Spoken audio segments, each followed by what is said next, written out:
The wind from the red desert was a living thing. It had a name, a voice, and 100-mile reach, and it tasted of things Cole Maddox wished he could forget. It whipped across the high plains, scouring the rock and carrying the scent of his own horse's sweat, the bitter perfume of sun-scorched sagebrush, and deeper, older, the faint iron tang of gunpowder long since gone cold. This land held grudges. Cole Maddox, who had once worn the cavalry blue and carried a scout's map in his head, rode his spotted black gelding, Gravel, along the spine of Elkjaw Ridge. He rode with the economy of a man who expects nothing from the world but hard miles and a harder end. His eyes, the color of gunmetal, scanned the vast, empty bowl of the sky, then dropped to the canyons below. He was not looking for trouble, but he rode as if he expected it to be waiting by the next rock. Below him, where Bitter Willow Creek cut a jagged green scar through the brown earth, something was wrong. A column of smoke, thin and greasy, stained the otherwise perfect afternoon. It was the wrong kind of smoke, not the clean, woody scent of a campfire, but the acrid stink of burnt canvas, scorched paint, and something else, something human. He urged Gravel down the treacherous goat path, the horse's iron-shod hooves striking sparks from the flint. As he drew closer, the scene resolved itself from a blur of smoke into a sharp, ugly picture of finality. It was, or had been, a missionary wagon. Now it lay on its side, wedged against the creek bank like a broken beetle. One of the massive rear wheels was splintered, spokes pointing to the sky like broken fingers. The canvas cover was gone, reduced to blackened tatters that fluttered in the relentless wind. He dismounted, his rifle, a heavy Sharps, held low in one hand. The silence was profound, broken only by the wind and the buzz of early-season flies. The ground was a mess of tragic inventory. A heavy sack of flour had been slashed open, its contents spilled across the mud in a pale, ghostly shroud. Another bag, this one of beans, had been torn apart by animals, or perhaps by men acting like them. A Bible, its cover warped by the creek water, lay open, its pages riffled by the breeze. And there was the body, a man in the black, sober clothes of a preacher, thrown clear of the wagon. He was face down in the shallow water. One of his boots, square-toed and stubbornly new, had been flung yards away and rested absurdly against a patch of wild clover. Cole did not need to turn the man over. The angle of his head, wrenched impossibly to one side, told the entire story. There was another, smaller shape under a scorched blanket, but Cole did not look at that one for long. He knelt, his gaze sweeping the mud. He was a reader of signs, and this ground was a brutal page. The ambush had happened hours ago. He knew by the quality of the ash, white and cold at the edges. He knew by the way the blood on the wagon's sideboard had dried to a dark, sticky rust. He found the casings, 3 of them, glinting like brass teeth in the mud. He picked one up, .44 caliber, not army issue. This was the cartridge of a Henry rifle, or maybe a Colt revolver. It was the common coin of the territory. The hoofprints told the real tale. 3, maybe 4 horses. They had waited, hidden in the stand of willow upstream. They had ridden hard, cut off the wagon, and finished their business quickly. The tracks leading away were deep, urgent, and pointed straight back toward the cluster of buildings and false hopes known as Larkspur Wells. This was not the random savagery of a passing band. This was town work. He was about to remount, to ride away from this grave and the stench of its failure. When he heard it, it was not a cry or a moan. It was the sound of metal scraping hard against stone. His rifle came up, the heavy octagonal barrel resting in his palm. He moved silently, his worn boots making no sound on the damp earth. He rounded the wreck of the wagon, pushing aside a charred piece of canvas, and he saw her. She was chained. A heavy iron shackle, the kind used for livestock, was locked around her left ankle. The chain itself was looped and bolted to the wagon's rear axle. She was alive, but only just. Her hair, a fall of black silk matted with mud and burrs, hung over her face. The skin of her arms and face was scraped raw, a tapestry of angry red. Her eyes were swollen, ringed with deep purple bruises that spoke of methodical, practiced cruelty. But it was her eyes that stopped him. When she heard him, she did not flinch or scream. She dragged herself backward, the chain grating loud against the axle, until her back was pressed against the broken wheel. She raised her head, pushing the hair from her face with a chained hand, and she looked at him. There was no plea in that gaze. There was no fear. It was the defiant, unblinking, bottomless stare of a creature that had seen the absolute worst of men and had survived it. She was cornered, but she was not beaten. She was watching him, judging him, waiting to see what new kind of monster he would be. He lowered the rifle. He could see the story plain.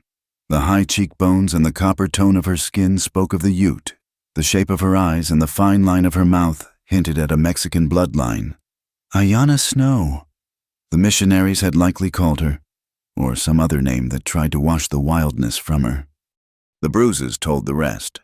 Some were new, from the ambush, but others, on her neck and jaw, were older, faded to a sick, greenish yellow. This was the work of redemption. This was the mark of men trying to civilize a soul. The burned-out missionary wagon now felt less like a tragedy and more like a different kind of judgment. She had not been a passenger. She had been their prisoner. Cole stood very still. He unslung his canteen, the slosh of the water sounding impossibly loud in the quiet, dead valley. He took a step. She recoiled, a low sound vibrating in her chest, almost a growl. The chain pulled taut. He stopped. He held up his hand, palm out. "Easy," he said. His voice was a harsh, scraping sound, like a rusty hinge. It had been days since he had last used it for anything other than a command to his horse. "I'm not them." He took another step, slow, deliberate.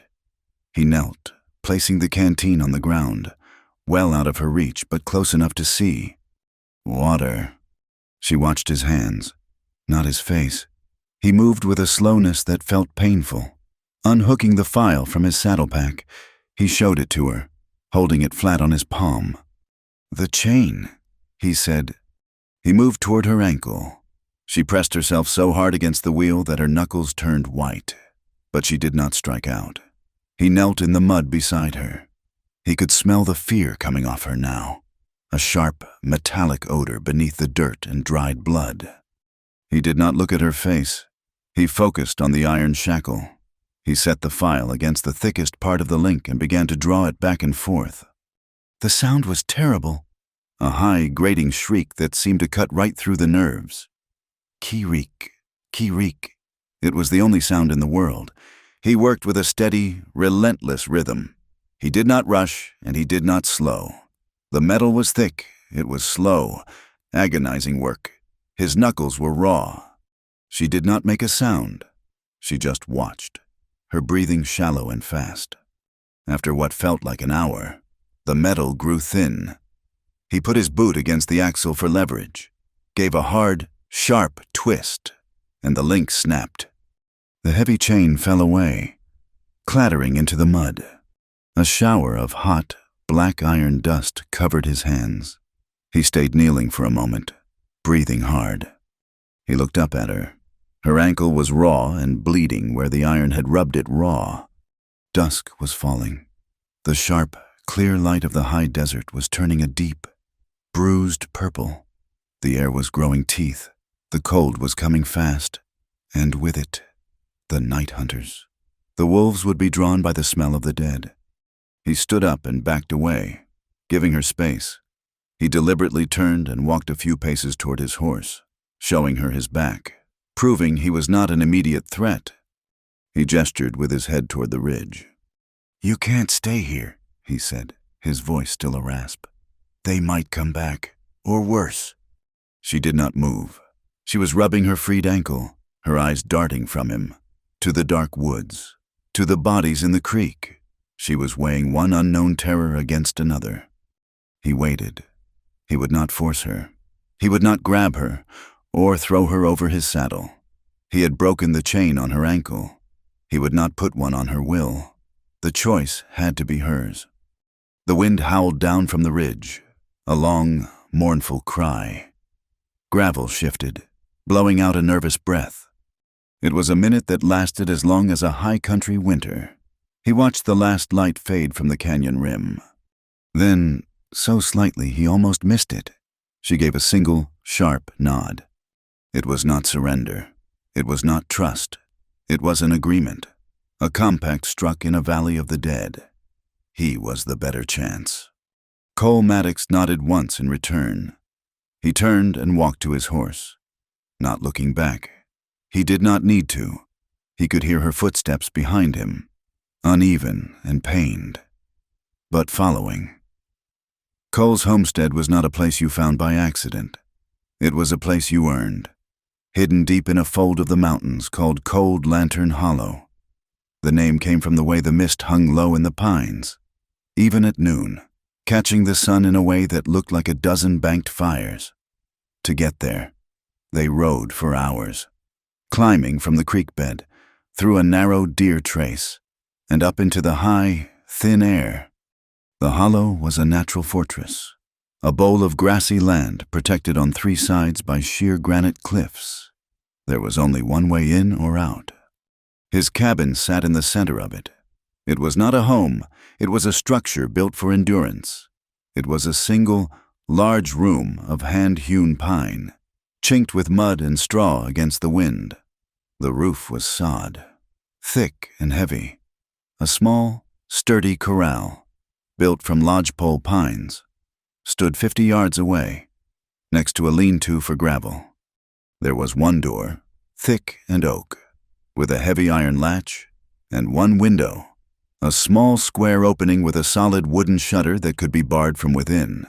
A column of smoke-stained river stone rose from one end, housing the cook stove. Inside, the place was sparse, a narrow cot, a rough-hewn table, 2 chairs, and a cast-iron stove that permanently stained the air with the smell of hickory smoke. Against the far wall, a heavy wooden rack held his rifles, secured by a thick chain and a heavy brass padlock. Cole dismounted and turned to help her, but she slid from the horse's back before he could reach her. She landed, stumbled, but caught her balance. She stood by the horse, her good ankle taking the weight, watching the cabin. He walked to the door and pushed it open. The hinges groaned in protest. "This is it," he said. Ayanna looked past him, into the single shadowed room. Her eyes went from the cot to the small window, to the heavy door he held open. One way in, one way out. He saw the change in her, her breathing, which had been steady on the ride, hitched. Her shoulders tightened. She took one step back, then another. Her gaze was no longer on him, but on the doorway, as if it were a mouth waiting to swallow her. She had been in small rooms with one door before. She turned and walked, limping, to the narrow porch that ran the length of the cabin. She sat, not on the bench, but on the rough planks, curling herself into the corner where the 2 walls met, her back protected. She drew her knees to her chest and wrapped her arms around them. She looked out at the hollow, at the single path they had ridden in on. Cole stood in the doorway, the open door a heavy weight in his hand. He understood. This was not defiance. This was the logic of the hunted. He let out a slow breath. He walked back to his horse, untied his bedroll, and tossed it onto the porch, a few feet from her. "The nights get cold," he said. He went inside, leaving the door wide open. He built up the fire in the stove, the crackle of the kindling loud in the growing dark. He sat in one of the wooden chairs, his rifle leaning against the wall beside him. Through the open door, he could see her shape, a dark bundle against the cabin wall. He sat, she sat. The silence, stretched thin between the house and the porch, became their first, uneasy interpreter. By the second day, the fever had her. The cold from the creek, the raw wound on her ankle, and the deeper exhaustion of her long trauma had converged. She did not stir when he approached the porch. He found her shivering violently. Though the morning was mild, her skin was dry and burning. He swore, softly, under his breath. He had given her space, but space could kill as easily as a cage. He lifted her. She was lighter than a sack of feed, a collection of sharp bones and trembling muscle.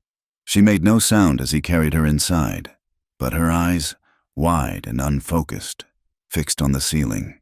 He laid her on his own cot, the only soft place in the cabin.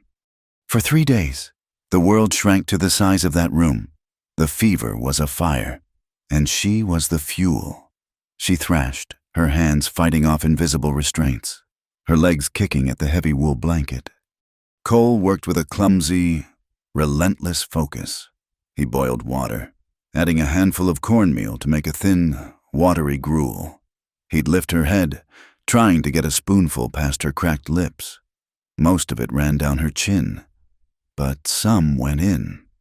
He tore a clean shirt into strips, soaking them in cool water from the spring-fed barrel, laying the damp cloths on her forehead, her neck, the raw, infected wound on her ankle. She spoke, but the words were not for him. They were a torrent of oot, then Spanish, then a broken, terrified English. Names he did not know, cries of no and please and the dark. The hollow was silent, save for the constant, moaning wind that buffeted the cabin. The silence pressed in, magnifying her delirium. On the third night, with the fever at its peak and her breathing shallow, Cole felt the walls of the cabin closing in. The quiet was too much like a tomb. He lit the oil lamp, the yellow light pushing back the shadows. He looked around, desperate for a sound that was not the wind or her tormented breathing. His eyes landed on a small, leather-bound book on the shelf, wedged between a whetstone and a tin of gunpowder. It had been Miriam's, his dead wife's. He picked it up. The leather was stiff. He was not a man of faith. The God he had met in the war and in the territories was a silent, iron-fisted one, but the book had a voice. He sat in the chair by the cot. He opened it to a random page. "The Lord is my shepherd," he read, his voice a low, gravelly rumble. He felt foolish, but he kept going. "I shall not want. He maketh me to lie down in green pastures." He read on, the sound of his own voice a strange anchor in the room. He read psalms of anger and vengeance. He read the long, boring genealogies from Chronicles, the names a rhythmic, meaningless chant. He read for an hour, then another. He was not praying. He was making a human sound, building a wall of words to keep the vast, empty night at bay. When he finally stopped, his throat raw, the cabin was quiet. He looked over. Ayana's eyes were open, not wide and delirious, but clear, sharp, and fixed on his face. She was awake. The fever had broken. She said nothing for 2 more days. She drank the broth he gave her eyes following his every move. He watched her gaze trace the room, memorizing it. She scanned the latch on the door. She measured the distance to the window. She noted the heavy lock on the gun rack. Her mind was a cartographer, mapping threats and exits. It was an atlas of survival, printed on the back of her brain. She never turned her back to the door. On the third morning, she swung her legs off the cot. She was weak, but she stood. She limped to the door, pushed it open, and went back to her spot on the porch. Cole watched her go. He understood now. The cabin was his. It would never be hers. She needed a place with her own lock. He spent the rest of the day working. He tore down the small woodshed attached to the back of the porch. He used the seasoned planks, sawing and hammering, enclosing the back corner of the porch. It was not large, perhaps 6 feet by 8. He built a low, slanted roof. He cut a small hole for a stovepipe and installed a tiny, pot-bellied stove he had salvaged from a burned-out stagecoach station. Finally, He built a narrow door from the remaining planks. He hinged it, then took a simple wooden bar and affixed it to the inside of the door with 2 heavy bolts. A child could break it from the outside, but from the inside, it was secure. He finished as the sun was setting. She had watched him work all day, silent and wary. He opened the new door. He pointed, not at the room, but at the wooden bar. "This is yours," he said. He touched the bolt. "It locks from in here." She looked at the bolt, then at him. She ran her fingers over the rough wood. That night, she moved her bedroll into the small, dark space. Cole heard the solid, definitive thud of the wooden bar sliding into place. A new rhythm began, a language without words. When he brought her food, he would knock 3 times on her small door. Thud, thud, thud. He would set the plate on the porch and walk 4 steps back. He would not watch her. He would busy himself with the horses or his tools, granting her the dignity of eating unobserved. When they had to work near each other, new rules formed. He never handed her a tool, like a knife or an axe, without first showing it to her at his own eye level, then placing it on the ground between them. He learned to move slowly, to make noise, to never approach her from behind. The dry season came on, the wind sucking the moisture from the air, turning the high grass to pale gold. There was work. The world was reduced to the immediate, physical demands of survival. They mended the corral fence. He would set the posts, his heavy maul striking with a dull thump. She would follow, lashing the rails with wet rawhide, her hands quick and sure. They split wood. He would swing the heavy axe, the crack of the splitting pine echoing off the cliffs.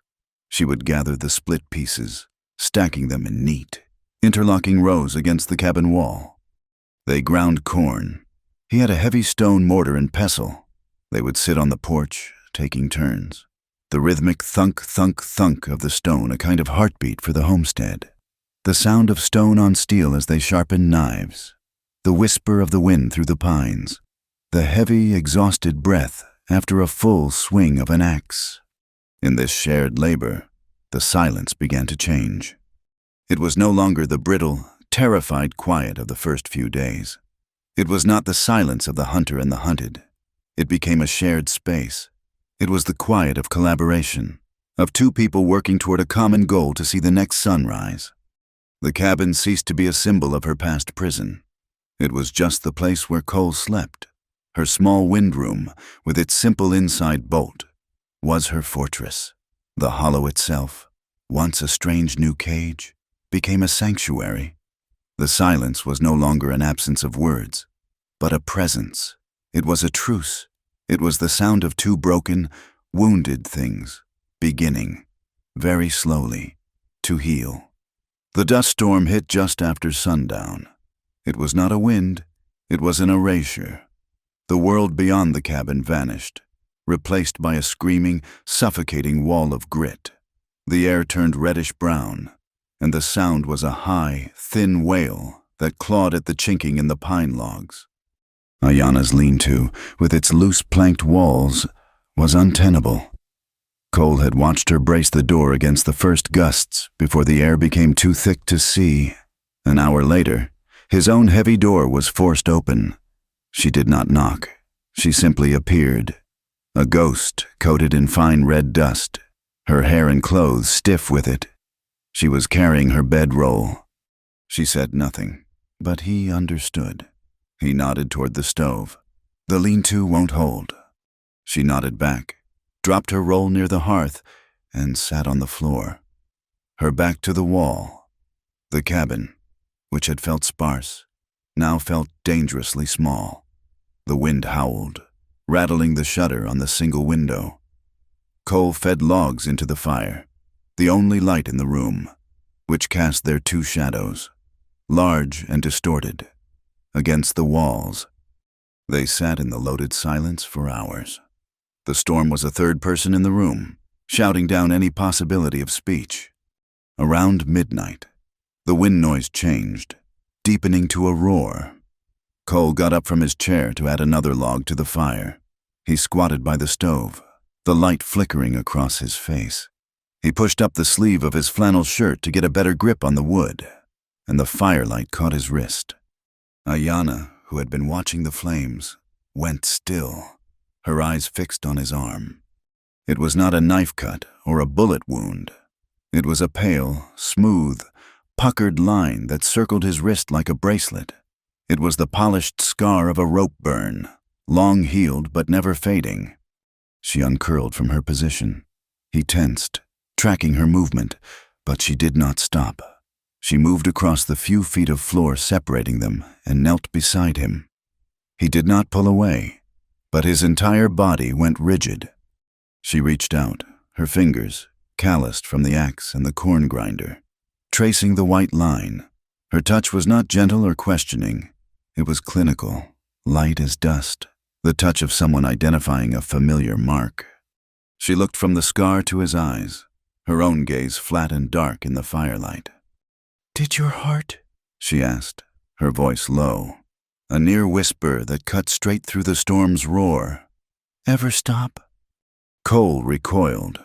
He yanked his hand back as if the fire had touched him. He stood up fast, turning his back on her, the abrupt movement knocking over the stack of kindling. The question was too precise. It was a key sliding into a lock he had forgotten was there. He did not see the vigilante mob in Missouri that had strung him up as a Yankee spy during the war, leaving him hanging for 2 minutes before the cavalry patrol cut him down. He did not feel the hemp biting into his neck. He saw Miriam. He saw his wife, her face pale against the linen, her black hair spread across the pillow, her hand limp in his. He saw her bleed out her life, the victim of a hemorrhage fever that no doctor and no prayer could stop. He remembered the moment her grip loosened. He remembered the absolute, suffocating silence of the cabin after the doctor had left. He remembered standing over the small, perfect cradle he had spent a month carving from yellow pine, his own lungs refusing to draw air. Yes, his heart had stopped. It had stopped. And the thing that started beating again was not the same. Ayana watched his back. She saw the rigid line of his spine, the way his shoulders hunched. She knew that posture. She had lived it. She remembered the heavy thud of the iron bar dropping into its bracket on the outside of the missionary tent, the smell of lamp oil and unwashed wool, and the sound of the preacher's heavy boots walking away, leaving her in the black, airless dark. She remembered the feeling of her own heart beating against her ribs, a frantic bird in a box too small to hold it, and her desperate wish for it to simply stop. Cole grabbed the iron poker from its hook and jammed it into the firebox. He stabbed at the logs, breaking up the embers, sending a violent shower of sparks up the chimney. The clank of the iron against the stove wall was his only answer. The sudden, angry crackle of the newly stoked flames was a clumsy, loud denial. He was a busy man. He had a fire to tend. He could not speak. The next day, the storm was gone, leaving the world scoured clean under a sky of painful, brilliant blue. The high-altitude sun beat down, and the heat built up fast in the hollow. The sod roof had taken a beating, and Cole was on top of the cabin, replacing torn sections of earth and resealing the stovepipe. It was hot, physical work. By mid-morning, he had shed his shirt, tossing it onto the porch. His skin, browned by the sun, glistened with sweat. His back and shoulders were a map of a hard life. Ayana came out of her lean-to, carrying the wooden bucket of water from the spring. She stopped at the foot of the ladder and looked up. She did not glance and look away, as Miriam would have. She did not avert her eyes with maidenly shame. She simply stood and looked. Her observation was direct, steady, and devoid of desire. She was a student of survival, and his body was a lesson. She catalogued the faded white line of a knife cut that ran along his ribs. She saw the puckered, angry scar of an arrowhead high on his left shoulder blade. This was the anatomy of a man who was still breathing. He finished tamping down a piece of sod and turned. Sitting on the edge of the roof to wipe his face, he saw her watching him. He expected a reaction, modesty, perhaps, or fear. He got neither. She just pointed. "I will bring the water up." She climbed the ladder, moving with an easy, practiced grace. She set the bucket down and handed him the dipper. As he drank, her eyes moved from his shoulder to a small, perfectly round, silver dollar-sized scar on his side, just below his ribs, an old bullet wound. He lowered the dipper, water dripping from his chin. She stepped closer. She lifted one finger and pressed it lightly into the center of the healed wound, as if measuring its depth. "What did this one teach you?" she asked. He did not pull away. This question was different. It was not about the heart. It was about the lesson. He looked past her, at the sharp line of the cliffs that protected the hollow. He remembered the fire and the lead, the taste of dirt in his mouth, the certainty of his own death. "That the part that survives," he said, his voice rough and quiet, "is not always the best part." He meant the guilt. He meant the hard, cold, animal part of him that had crawled away from that fight, while better men had not. He meant that the man Miriam had loved was buried back in that gully, and he was just the thing that had clawed its way out. Ayanna held his gaze. She heard exactly what he meant. She heard the confession. She nodded, a slow, solemn acceptance of his answer. She took the empty dipper from his hand and turned to climb back down the ladder. The invisible boundary between them, the unspoken truce of strangers, was gone. They had trespassed. They had touched the wounds. They had spoken of the ghosts. The silence that fell between them as he worked and she mended a horse blanket on the porch was new. It was no longer empty. It was heavy, filled with the things they now knew. Weeks passed. The fragile, broken silence held. The summer heat gave way to the first hints of autumn. Then came the night of the real storm. This was not dust. This was a high-country electrical storm that gathered over the peaks and broke upon the hollow with the force of an artillery barrage. The rain came down in solid, freezing sheets, hitting the sod roof like a frantic drumbeat. And then the lightning started. A bolt struck the ridge above them, so close that the cabin shook on its foundations. The crack of the thunder was instantaneous, a deafening, violent explosion that sounded like a cannon firing, or a heavy door being kicked from its hinges. Cole, lying on his cot, heard a sound from the lean-to. It was not a word. It was a sharp, choked gasp, the sound of an animal snared. He heard the scrape of her wooden bar being thrown back. His own door flew open. He sat bolt upright, his hand already on the pistol he kept under his pillow, his eyes searching the dark, expecting Boone Riker, or the judge, or some new terror. She was a silhouette in the doorway, framed by another blinding flash of lightning. She was shaking so violently he could hear her teeth chattering from across the room. Another crack of thunder split the air, louder this time. She lunged, not at him, but past him. She scrambled onto the foot of his cot, pulling her own blanket with her. She curled into a tight ball, her back to him, her hands clamped over her ears. She was trembling like a spooked horse. "Don't go!" she whispered, her voice raw and childish with terror. "Please, Cole, don't go!" The sound of the thunder had broken her. It was the sound of the rifles at the creek. It was the sound of the preacher's fist on the door. It was the sound of the world ending. Cole sat frozen.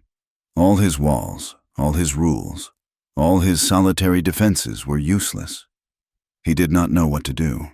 This was a language he did not speak. He sat rigid, his back pressed against the cabin's log wall. He did not reach for her. He did not speak. He took his own thick wool blanket and laid it over her shaking form, adding its weight to hers. Then, slowly, he put his hand on her shoulder, on top of the blankets. His hand was heavy, solid, and warm. A weight, an anchor. She flinched at the contact, then went utterly still, pressed under his hand. He could feel the ragged, panicked rhythm of her breathing through the wool. It was all wrong, too fast, too shallow. So he began to breathe. He consciously drew in a slow, deep breath, held it for a count of 4, and let it out slowly. He did it again and again, a steady, deliberate cadence in the dark, a counter-rhythm to the storm. Ayana, huddled at his feet, felt the steady pressure of his hand. She felt the calm, solid mass of his body just inches away. She felt the slow, rhythmic rise and fall of the man beside her. Slowly, painfully, her own panicked gasps began to falter. She tried to match his rhythm. Inhale, exhale. The storm raged, but the thunder was muffled by the blankets, and the terror was held at bay by the steady, warm wall of his presence. He did not hold her. He did not comfort her. He simply stayed, breathing with her in the dark, lending her his calm until the shaking finally stopped and the storm was just noise again, far away. The morning after the storm was unnaturally quiet. The world scrubbed raw and new. A rare, high-altitude sun, weak but persistent, found its way into the hollow, laying a pale yellow square on the cabin's plank floor. The air was clean, stripped of dust, smelling only of wet pine and cold stone. Ayana had not returned to the lean-to. When Cole woke, just before dawn, he had found her asleep on her bedroll, still on the floor near the hearth. Sometime in the night, she had moved from his cot back to her own space, but she had not left the cabin. The bar on his door had remained unlatched. Now, with the sun fully up, she was working. She was grinding corn, kneeling on the floor with his heavy stone mortar and pestle. The rhythmic thunk, thunk, thunk of the stone was a new domestic heartbeat in the room.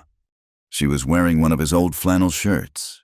He had left it out for her after her own clothes had been soaked in the storm. On him, it was snug. On her, it was a tunic, the sleeves rolled up a half-dozen times, the shoulders drooping nearly to her elbows. She was barefoot, her feet small and brown against the pale wood. And she was humming. It was not a tune he recognized.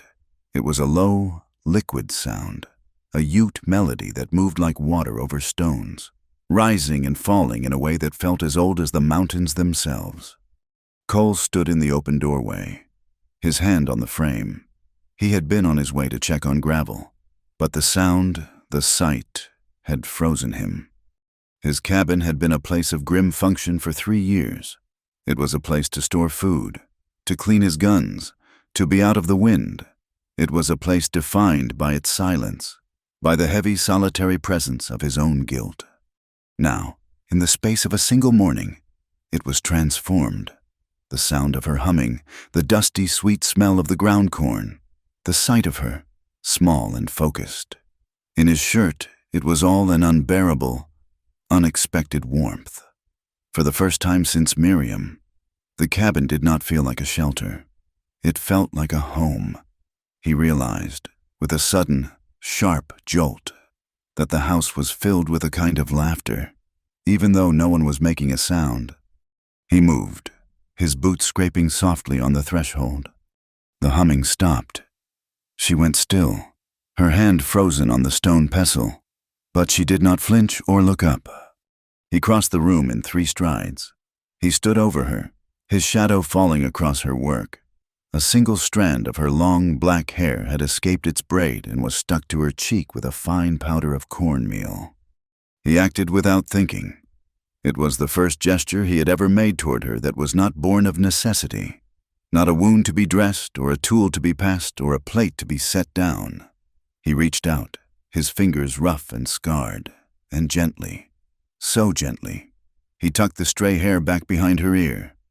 His fingers brushed the skin of her cheek. Ayana stopped breathing. She slowly raised her head, her eyes, clear and dark, locked onto his. She was not afraid.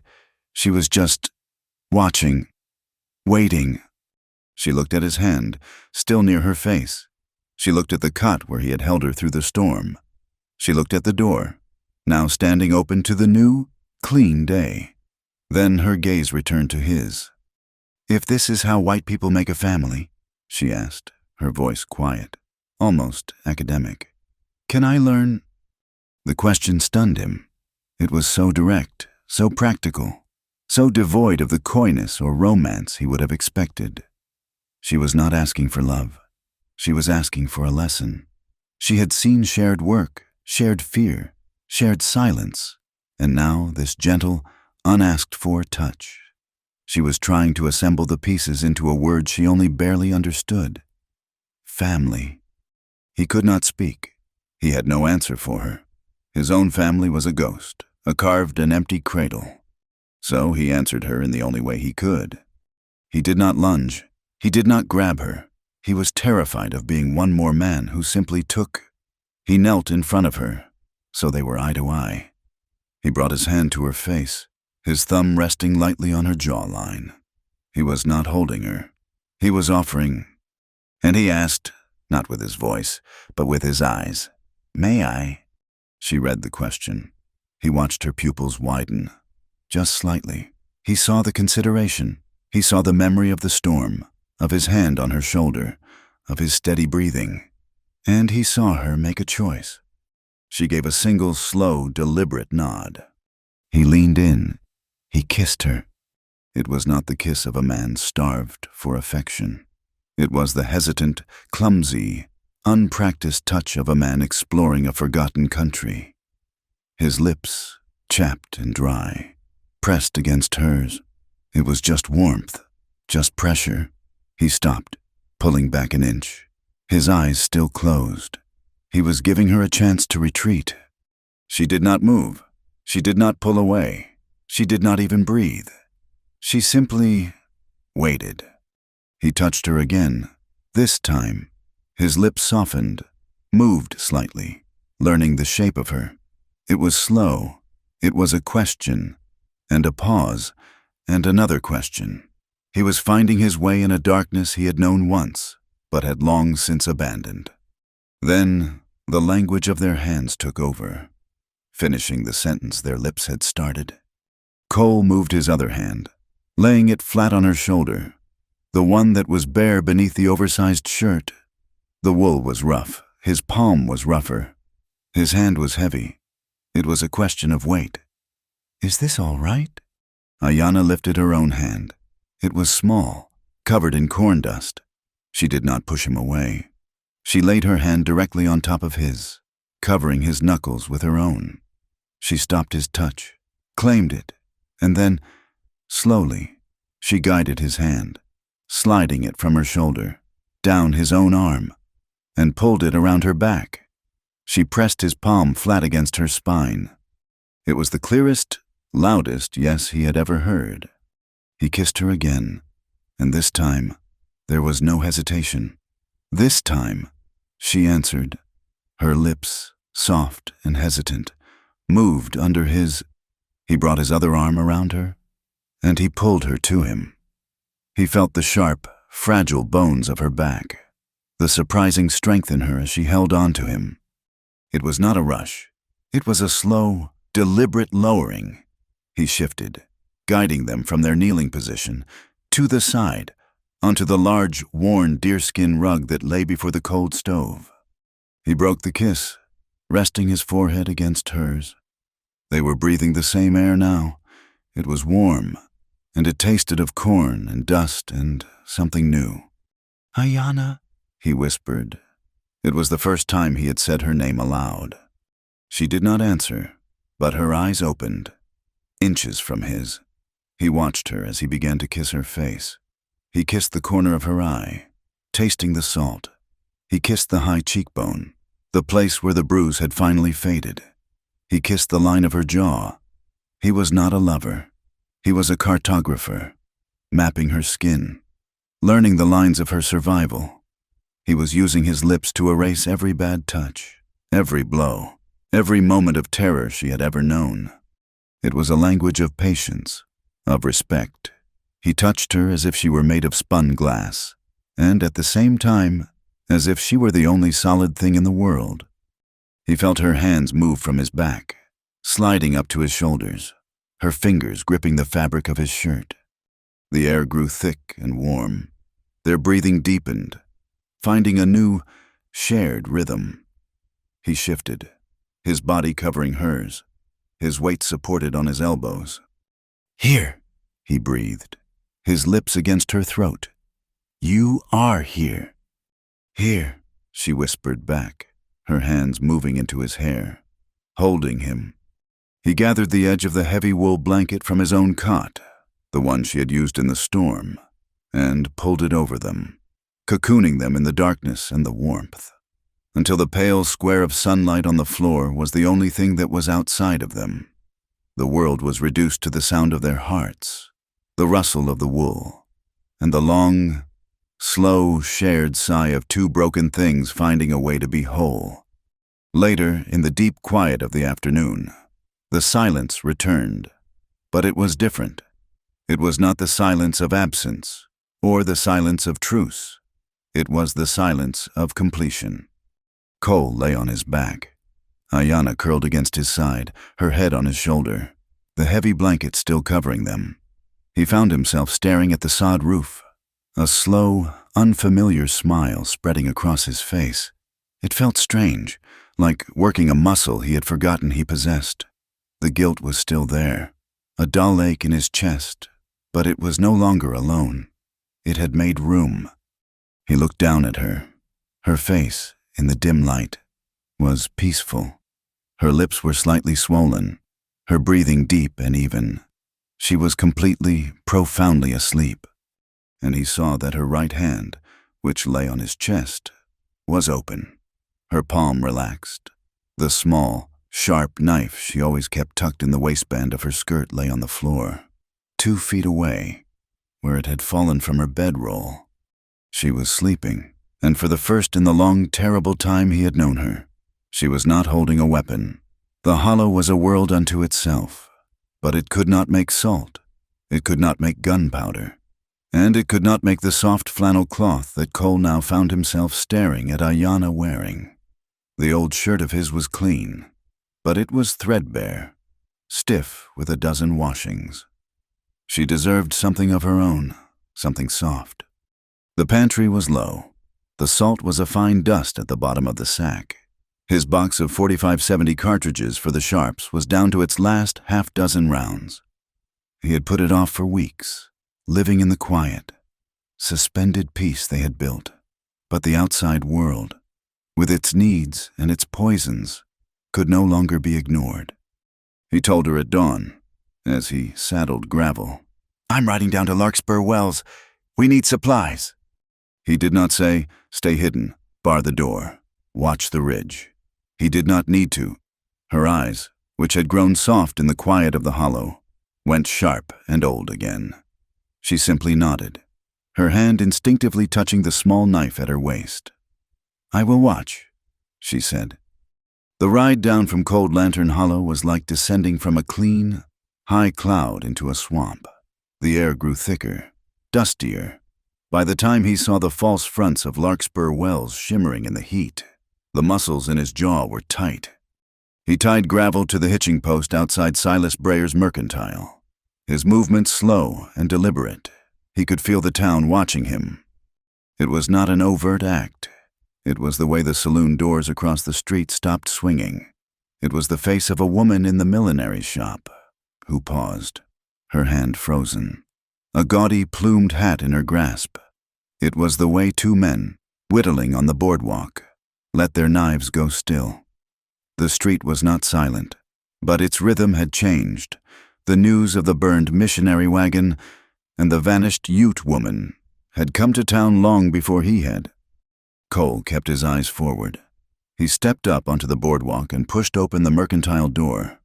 A small bell tinkled, a cheerful, lying sound. The air inside was thick with the smells of cured tobacco, pickles in brine, new leather, and ground coffee. Silas Brayer stood behind his counter, a small, pale man with eyes that missed nothing.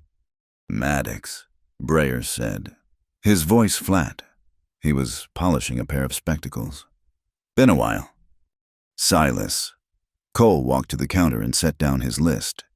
"Need these: salt, 50 pounds, a box of 45-70, coffee, and 4 yards of that blue flannel." Brayer's eyes flicked from the list to Cole's face, then back. He began to gather the items. He weighed the salt, his movements precise. He slid the heavy, green box of cartridges across the counter. He scooped the coffee beans. Then he turned to the bolts of cloth. "Flannel," Breyer said, pulling the bolt. "Something warm." He measured out the yards. His hands quick. "That'll be $8. Cole's head came up. "It was $5 last month." "Prices go up. Maddox, freight costs." Breyer began to wrap the goods in brown paper. He did not meet Cole's eyes. Then, as if it were an afterthought, he added, This for you, or is it for that guest I heard you got up at the Hollow?" The air in the store went still. "Heard you took in a stray," Breyer continued, his voice low, almost conversational. "From that unpleasantness out at Bitterwillow Creek, a small woman. I'd wager this blue would suit a dark-complected woman." The rumor, which had been a whisper, was now spoken. It had taken root. "Just wrap the goods, Silas," Cole said, his voice dropping to a dangerous quiet. Of course. Breyer finished tying the string, his hands suddenly clumsy. Cole threw a $10 gold eagle on the counter. "Keep it." He took his packages and turned.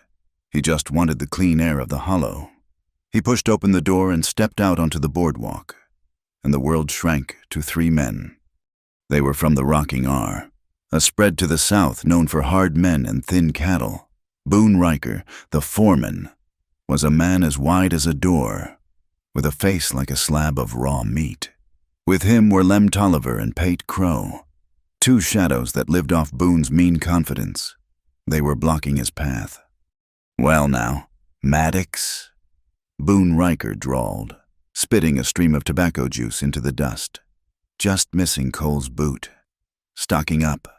Are we buying pretty things?" Cole shifted the packages under one arm. "Get out of my way, Boone." "I'm just being neighborly." Boone smiled, a gap-toothed, ugly expression. He stepped closer, close enough for Cole to smell the sour whiskey on his breath. "We all heard about your act of charity, going up against the church, even. Tell me, Maddox, what's the going rate for a Ute squaw these days? Does she appreciate your protection?" Lem and Pet snickered. The word squaw hit the air like a handful of gravel. Cole's hand, the one that was free, clenched into a fist at his side. He could feel the blood pounding in his temples. He could feel the rage. The cold, clean rage he had held in check for years, rising like bile. He wanted to kill this man. He wanted to break him, here, on the street. But he thought of Ayanna. He thought of the Hollow. Violence here would bring the town down on him. It would bring the law he was trying to avoid. "I'm not saying it again," Cole said, his voice barely a whisper. "Move." Boone's smile widened. He saw Cole's control and mistook it for weakness. "You went soft, Maddox, that's what it is. Hiding up on that mountain. You went soft? I wonder what Miriam would think about it." It was the second name that broke him. "Bet she'd be right proud," Boone sneered. "Knowing you replaced her with a piece of red." Cole did not hit him in the face. He moved with a speed that belied his size. His punch not a wild swing but a calculated, brutal piston. He drove his fist straight into Boone's solar plexus. The sound was not a crack. It was a whump, a catastrophic explosion of air leaving a body. Boone's eyes went wide with a surprise that was almost comical. He doubled over, gasping like a landed fish, and stumbled backward. He crashed into the large pickle barrel sitting outside the mercantile. The barrel hoop snapped, and the entire thing disintegrated, sending a cascade of dark brine and pale green pickles rolling across the boardwalk and into the street. Lem and Pate, their smirks gone, scrambled to help their boss, who was on his hands and knees in the mud, vomiting. Cole stood over him. He had not moved from his spot. He flexed his bruised knuckles. He looked at the 2 cowhands, his eyes as cold and empty as a gun barrel. "You say her name again," he said, and his voice was the only sound on the suddenly silent street. "And I will bury you right here, both of you." He turned, walked to gravel, and began tying on his supplies. "Mr. Maddox." The voice was not a drawl. It was sharp, educated, and cold as a banker's heart. Cole turned slowly. A man was standing on the steps of the assay office. He was tall, thin as a rail, and dressed in a funereal black broadcloth coat. Despite the heat, his white shirt was starched, and he carried a black leather satchel. This was Judge Ephraim Calder. He was not just a circuit judge. He was the head of the Territorial Committee for Native Reclamation. He was the man who had funded the mission at Bitter Willow Creek. "A word, if you please," Calder said, stepping down into the street. He did not look at the mess of pickles and sick. His eyes were fixed on Cole. "I have nothing to say to you, Judge."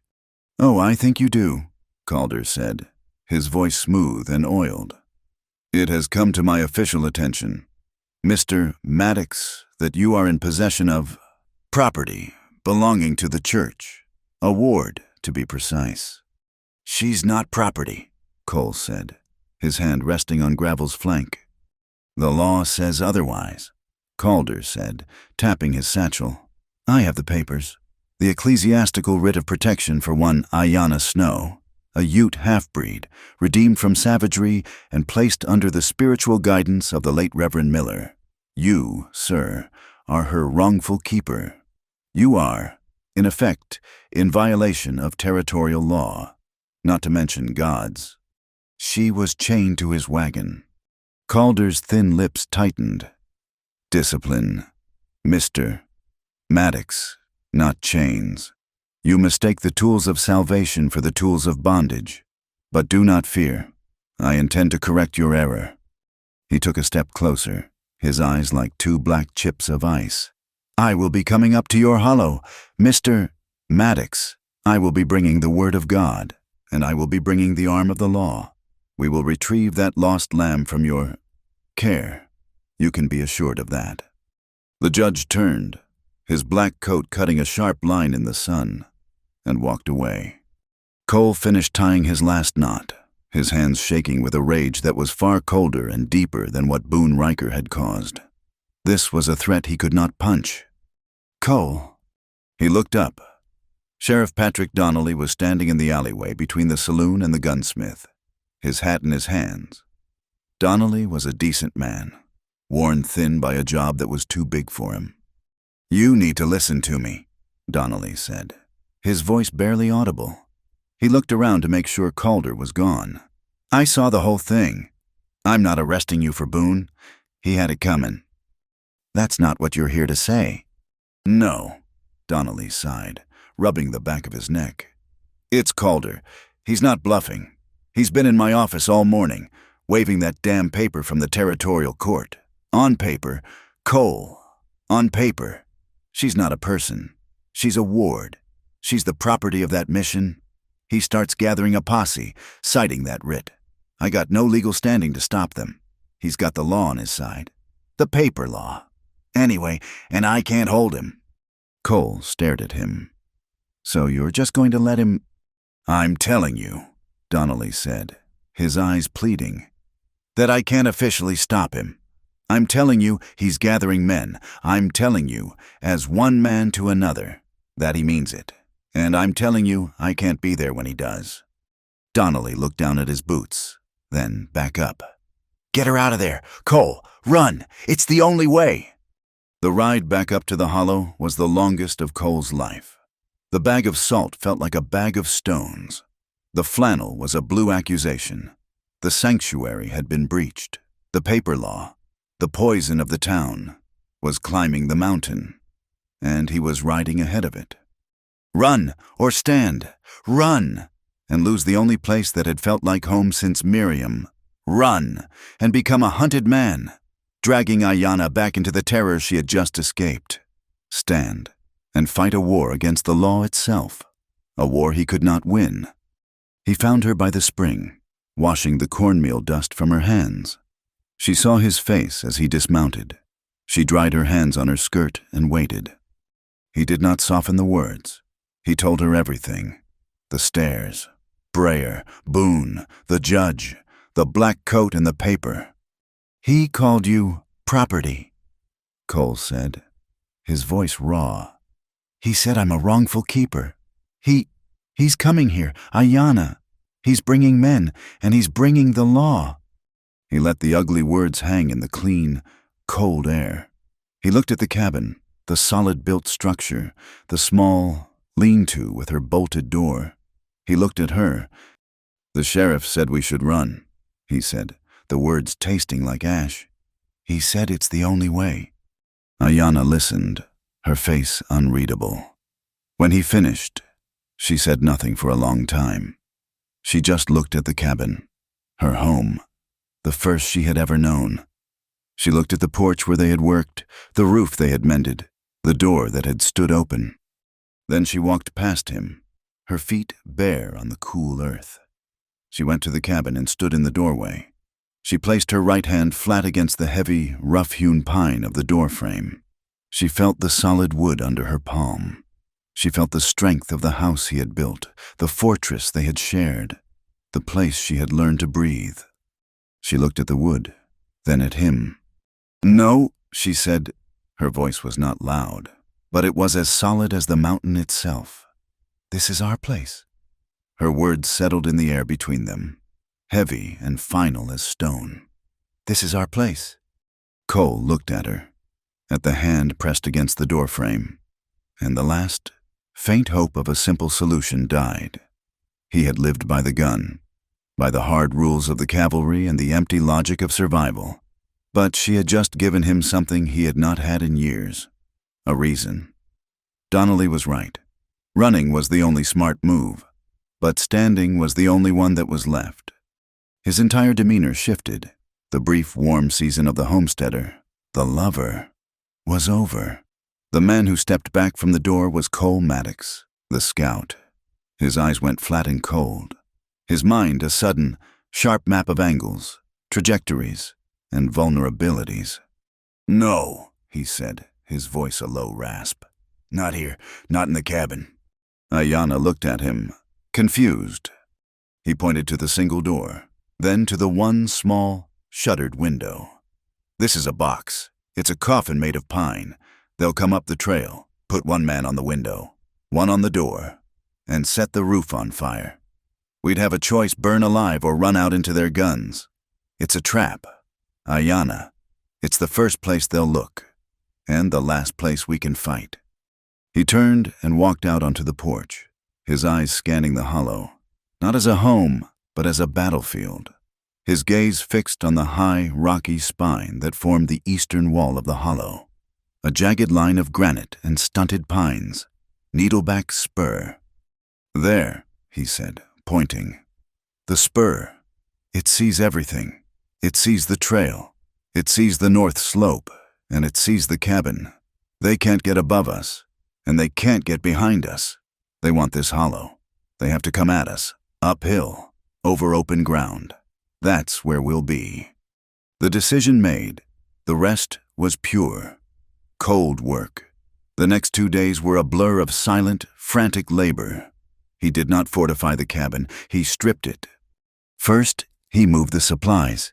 He carried the sacks of flour and cornmeal, the keg of gunpowder, the tins of coffee, and their blankets up the steep, rocky incline to the spur.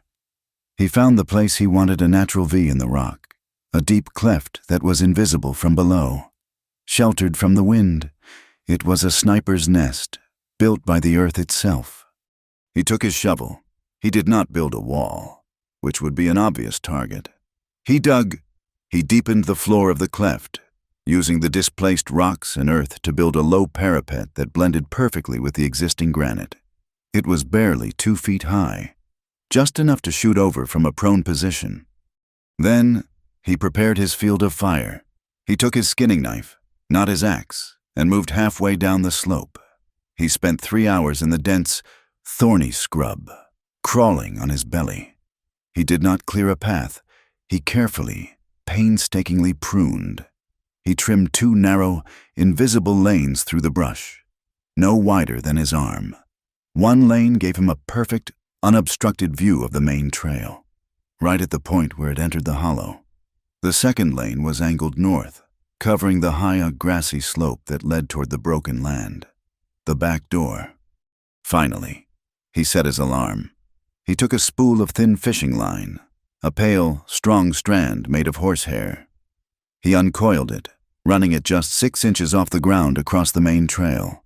Hidden between 2 thickets of sage, he ran the line 200 yards up the slope, back through the brush, to a spot just below his new position.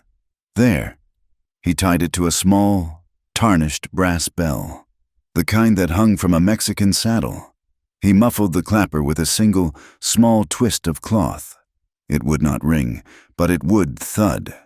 A small, metallic warning that only he would be listening for. While he worked on the land, he worked on her. He unlocked the gun rack. "We're not running," he said, pulling out the heavy, octagonal-barreled Sharps rifle. "That means we fight. You need to know how." He laid the rifles on the deerskin rug. His Sharps, a heavy, single-shot, long-range killing machine, and his Winchester repeater, lighter, faster, for close work.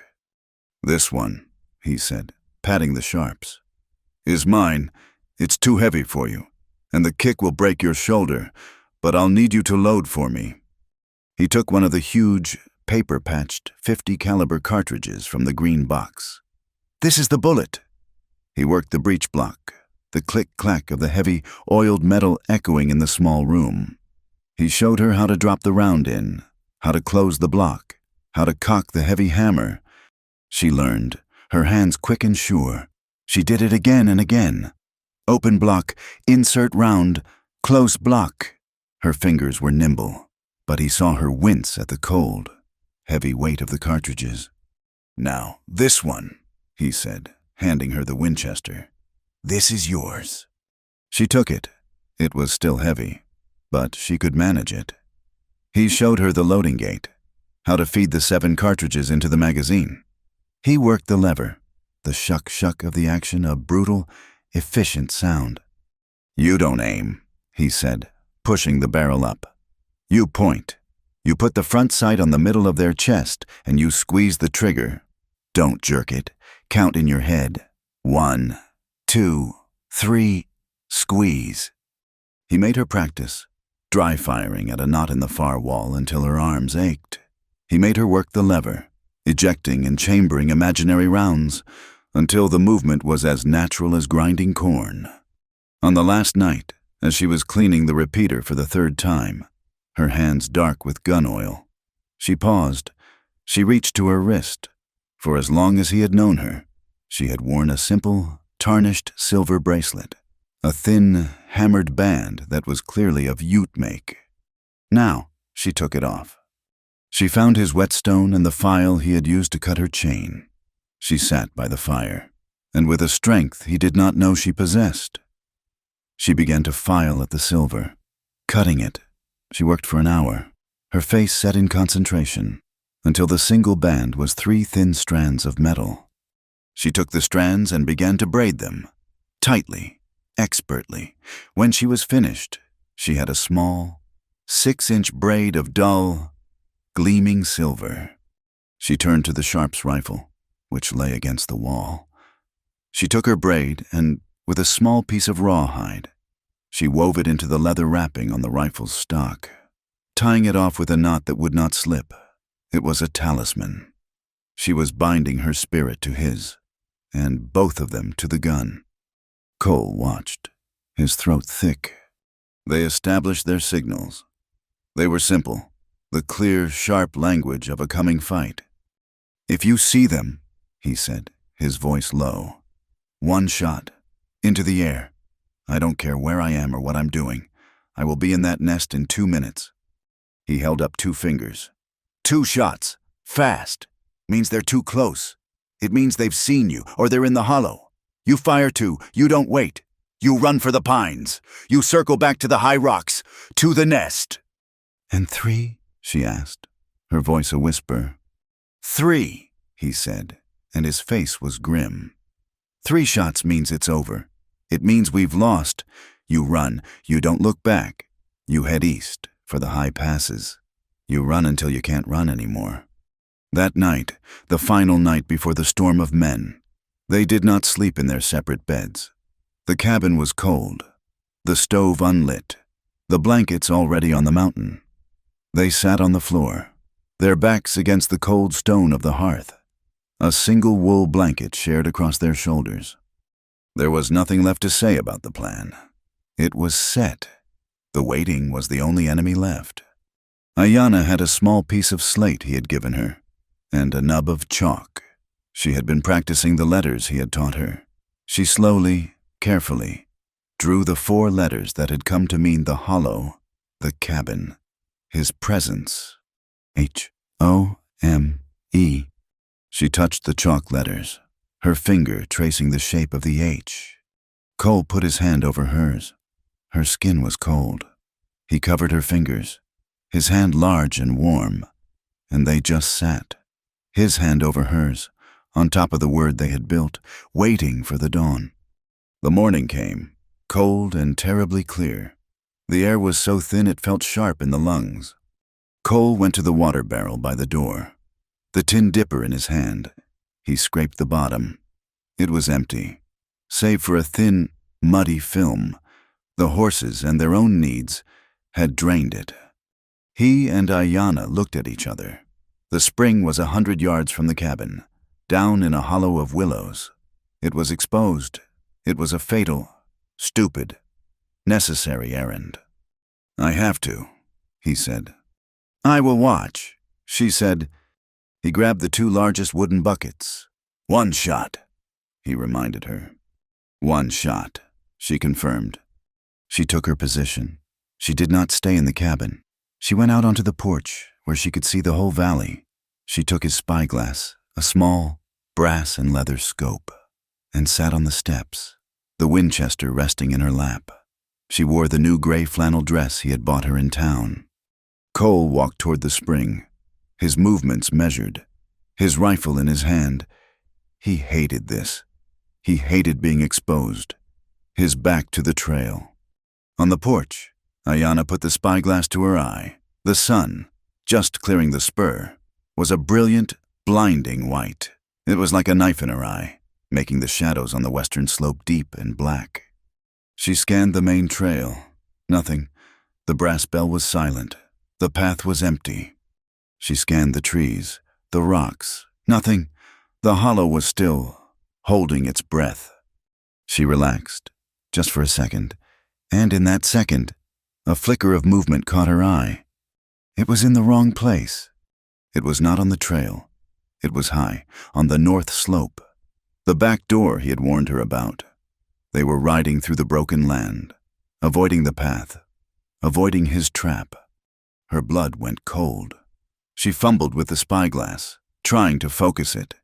The lens blurred, then sharpened. She saw them. 4 riders, moving slowly, picking their way through the rocks. The first man was thin, a black crow in a long coat, his hat pulled low. Judge Calder. Beside him, a man so large he looked like a bear on horseback. Boone Riker. Even from this distance, she could see the sun glint off something on his face. It was the raw, pink, angry line of the scar she had given him. The third man was Lem Tolliver. And the fourth man she did not know. He was thin, dressed in a long, tan duster, and he rode with a slump-shouldered ease that was more terrifying than Boone's bulk. He was a professional, a hired gun. They were not a posse, they were an execution squad. Ayanna dropped the spyglass. It clattered on the wooden steps. She stood, her heart a cold stone in her chest.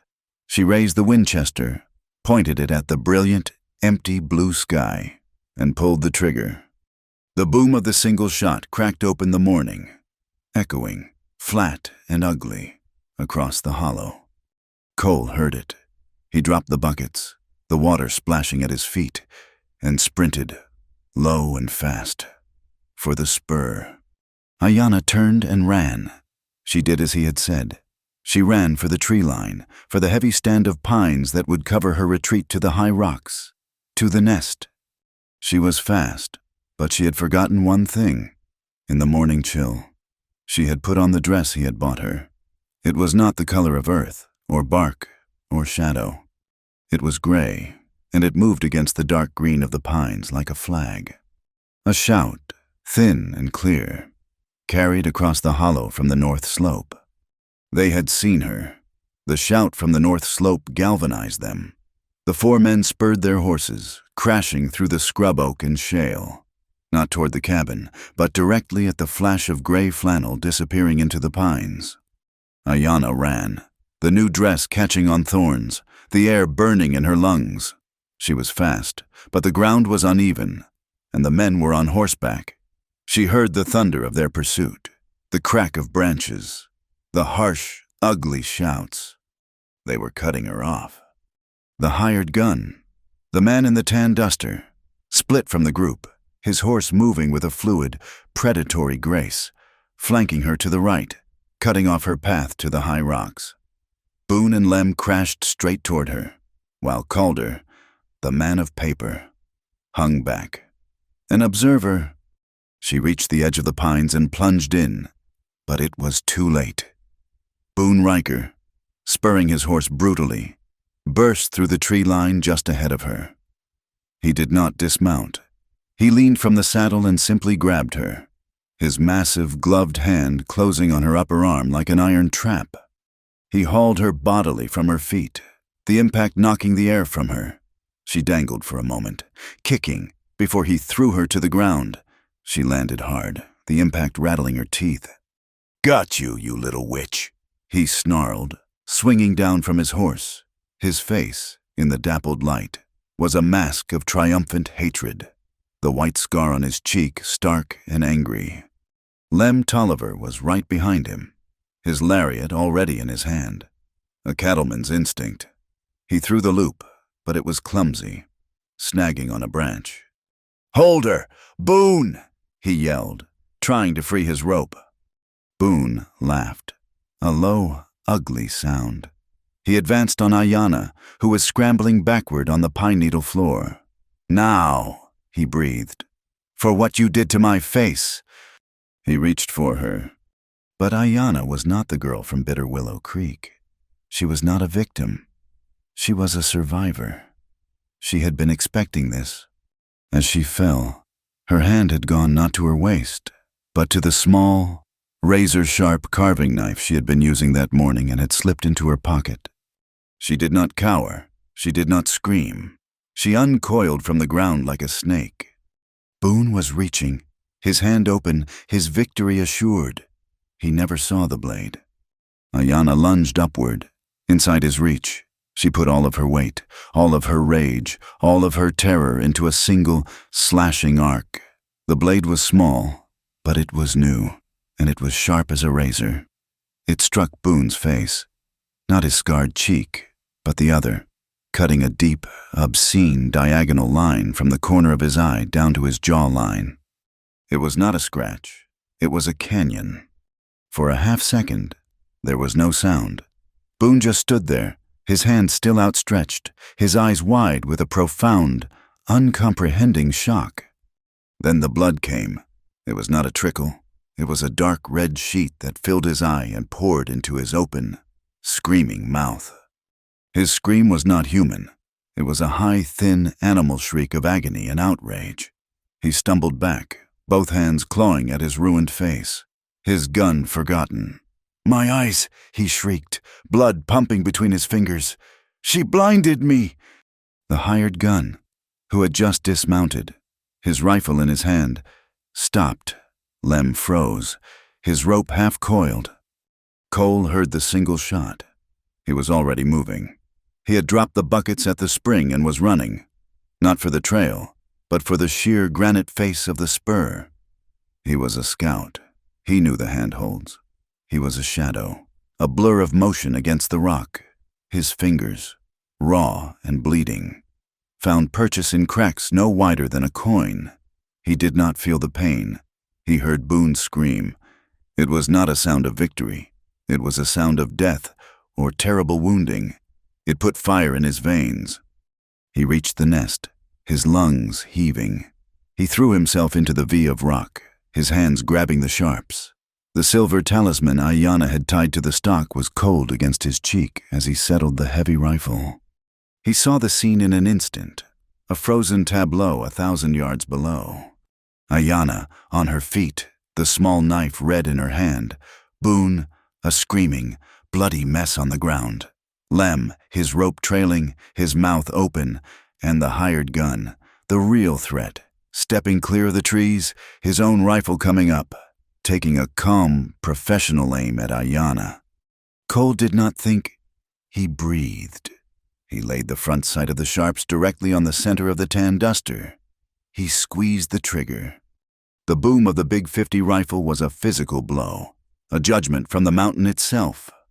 Down in the trees, the hired gun flew backward as if kicked by a mule. The heavy slug had pinned him in the middle of his back, breaking his spine. He was dead before he hit the ground, his rifle discharging harmlessly into the earth. Ayanna stared at the fallen man, then up at the spur. She could not see Cole, only the puff of white smoke dissolving against the blue sky. Lem Tolliver, his face pale with terror, fumbled to raise his own pistol, firing a wild, panicked shot toward the rocks. Shuck schlack. Cole had already reloaded. He settled the sights again. Not on Lem's chest. He saw the man's panic, the way his hands shook. This was not a killer. This was a follower. Cole aimed at the pistol in Lem's hand. He breathed out, boom! The second shot was a masterpiece of contempt. The heavy bullet struck the steel of Lem's revolver, shattering it, sending the gun spinning from his numb, stinging hand. The shock, the sound, the sheer, impossible accuracy broke the man.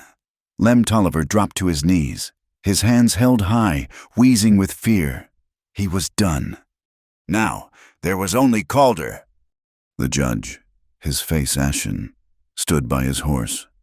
Boone was writhing on the ground, whimpering. Lem was surrendering to a ghost. His entire posse had dissolved in the space of 10 seconds. But Calder was a man of paper. He reached into his satchel and pulled out his writ. He held it high, a pale square against the dark pines. "In the name of the law," he shrieked, his voice thin and reedy.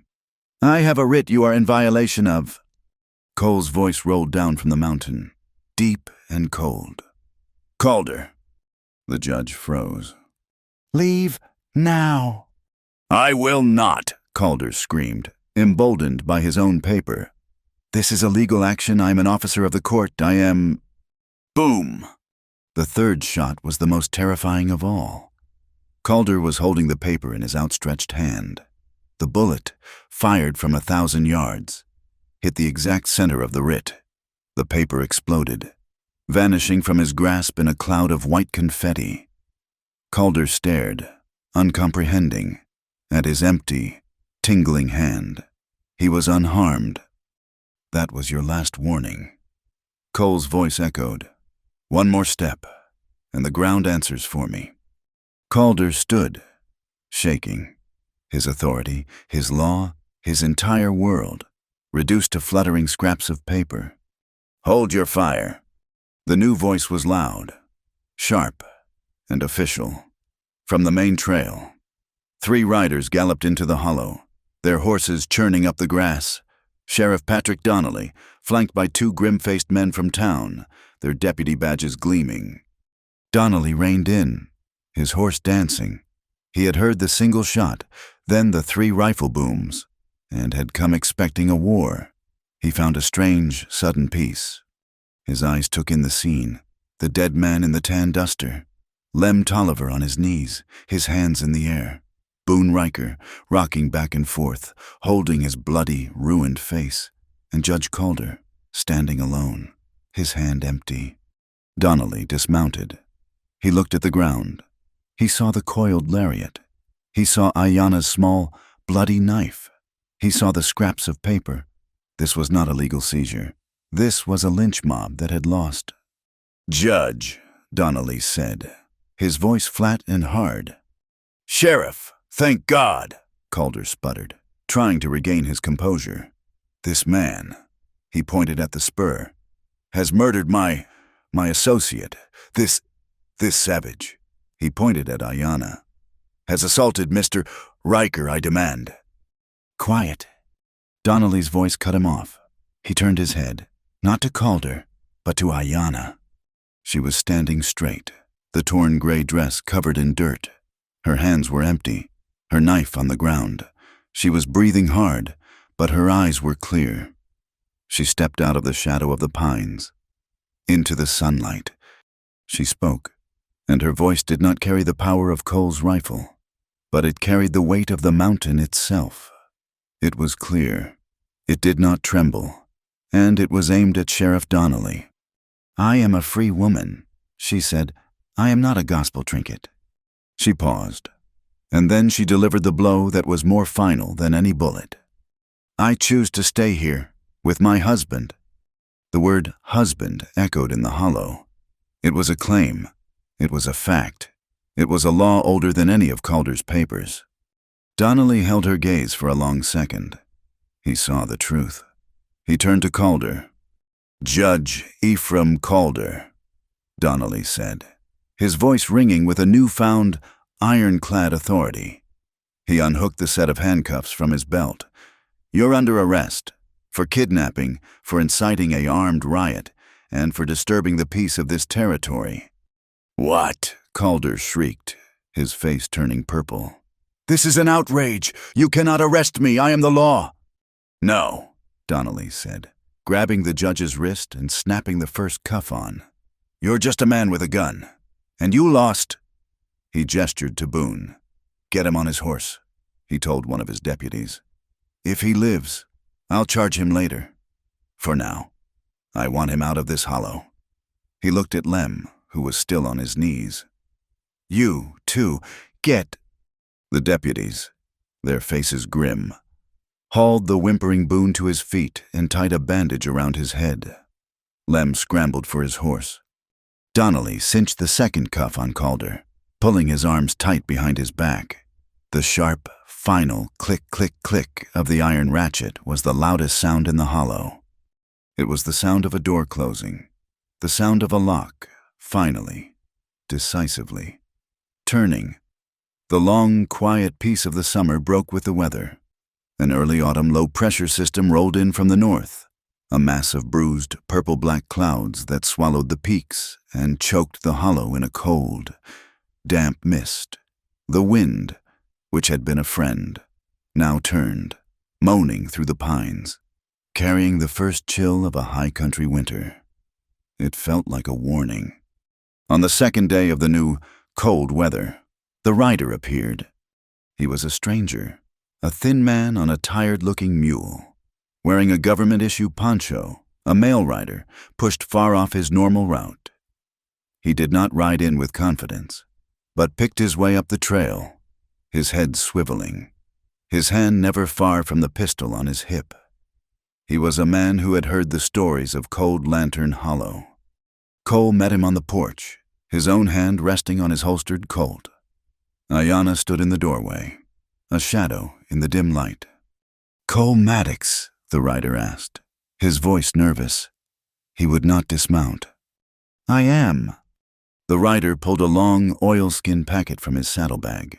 He fumbled with the ties, his gloves stiff. He extracted a single, thick envelope. It was not a personal letter. It was heavy, official, and sealed on the back with a large, perfect circle of dark red wax, stamped with the seal of the territorial court. This is for you, from Cheyenne. The rider said. He held it out. I'm required to wait for a signature.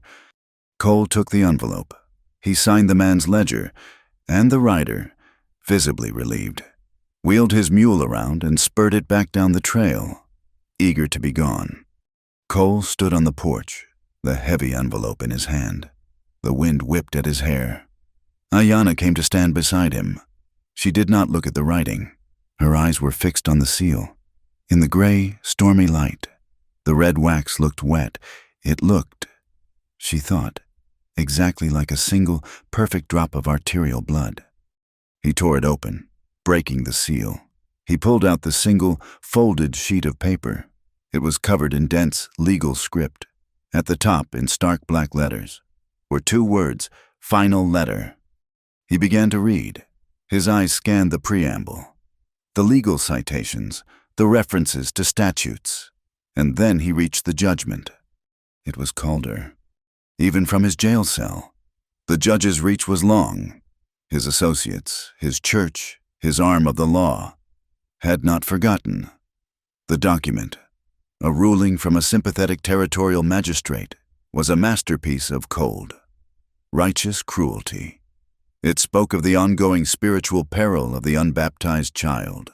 It cited the moral failings of the mother and the violent nature of the father.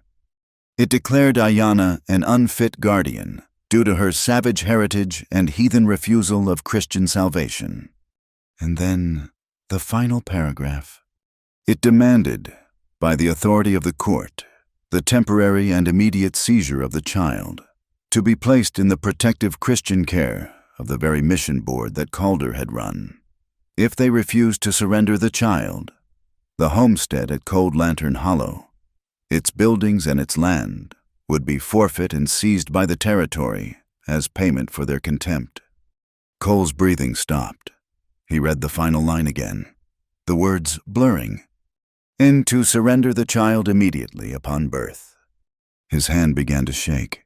It was not a tremor. It was a violent, uncontrollable quake, as if from a deep chill. He was a man who had faced down rifles, who had killed without flinching. But this was a piece of paper that held a power he could not fight. It was a knife, not at his throat, but at the throat of the future, at the child that was not yet even born. His eyes, when he looked up from the page, were not angry. They were red, and they were, for the first time since Ayanna had known him, filled with a cold, absolute terror. He did not speak. He could not. He simply, mutely, handed her the letter. Ayanna took it. She did not read the words. She did not need to. She had read his face. Her gaze dropped to the red, broken seal, and she understood. She stood very still, the wind whipping the paper in her hand. Then, slowly, she raised her other hand and laid her palm flat against her own hard, round belly, as if in answer, as if it, too, had heard the threat. The baby kicked, a hard, sudden, defiant movement under her palm. Ayanna's head came up. The fear that was on Cole's face was not on hers. Her eyes, which had been soft with peace and pregnancy, were suddenly the eyes of the girl at Bitter Willow Creek. They were the eyes of the woman who had faced Boone Riker. They were not dark with fear. They were brilliant, luminous, and hard as wet stones in a river. She looked at Cole, at his shaking hand. She looked at the cabin, their home.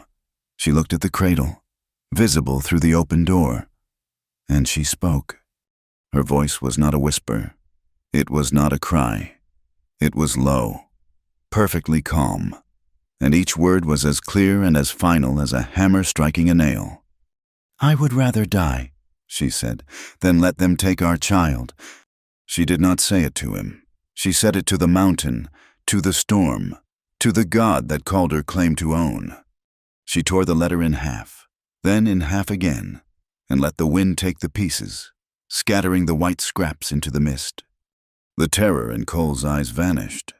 Her certainty, her iron, had burned it away. His hand stopped shaking. The scout returned. "All right," he said. There was no debate. There was no discussion of running. The time for running was long past. "Lock the house," he said. They moved with the grim, silent efficiency of their first days together. They did not pack. They relocated.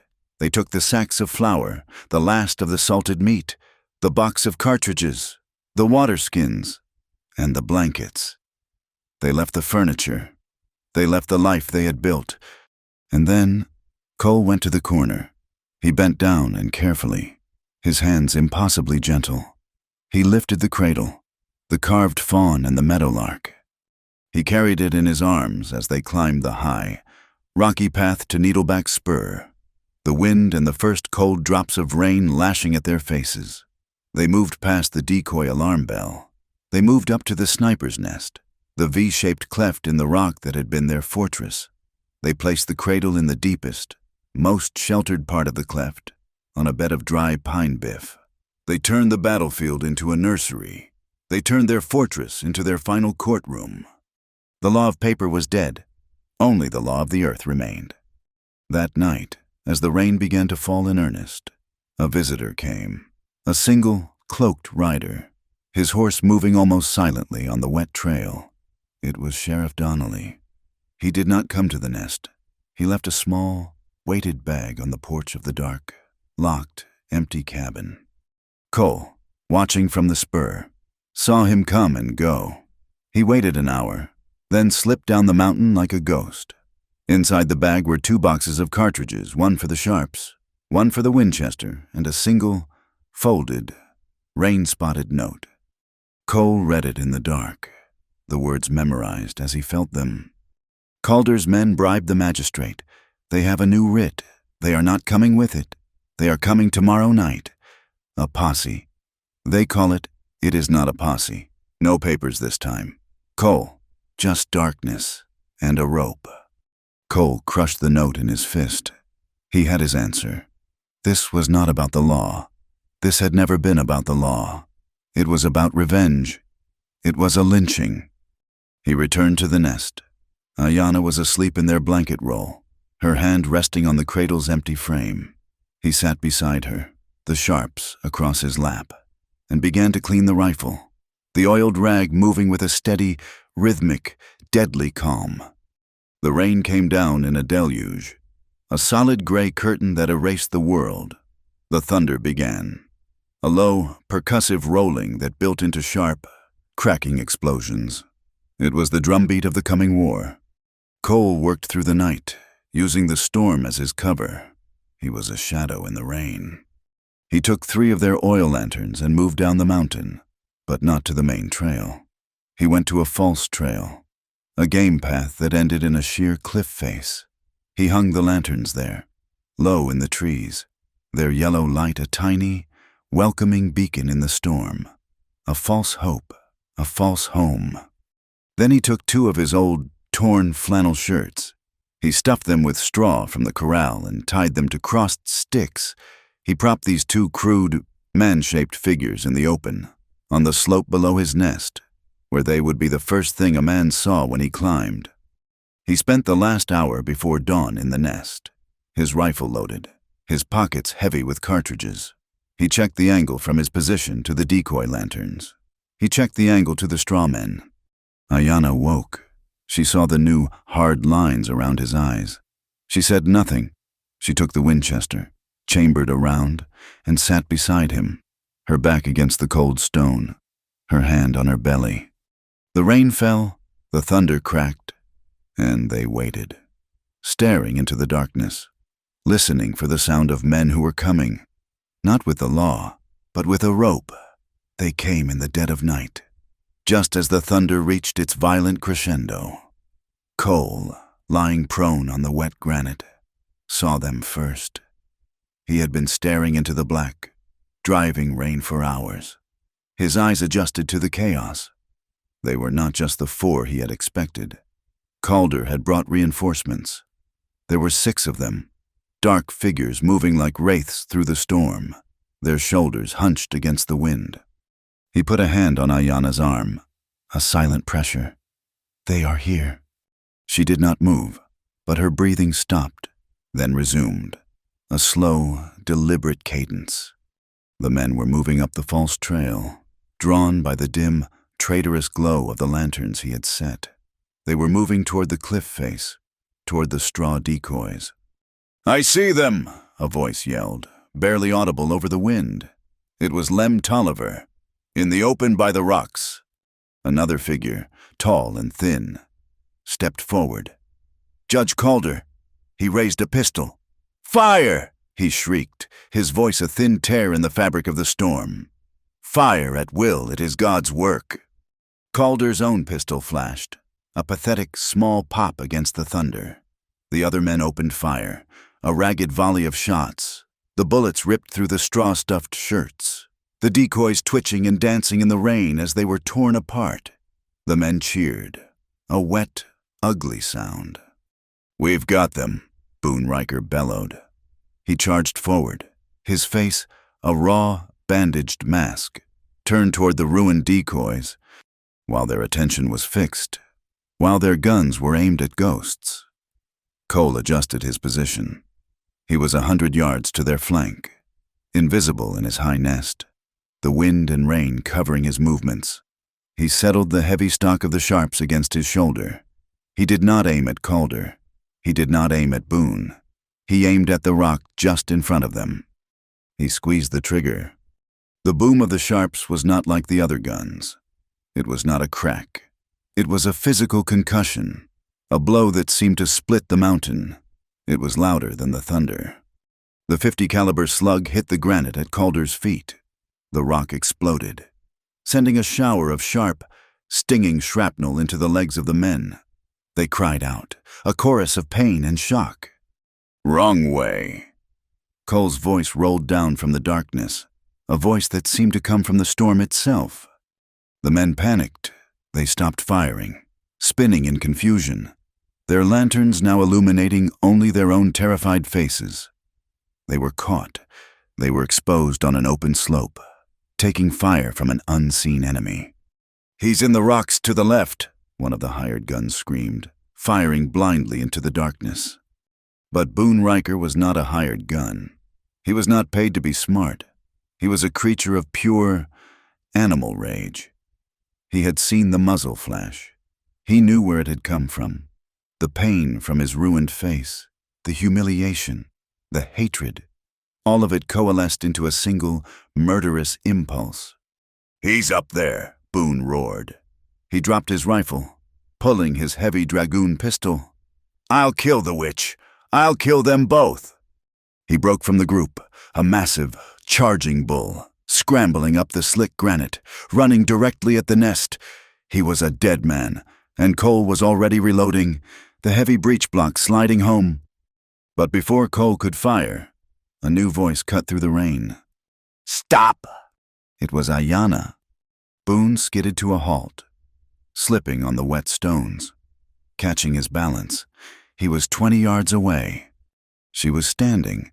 She had moved from the shelter of the nest, stepping out from behind a tall, dark juniper. She was soaked, her hair plastered to her face, her gray dress clinging to her, her pregnant belly a proud, defiant curve in the flashing lightning.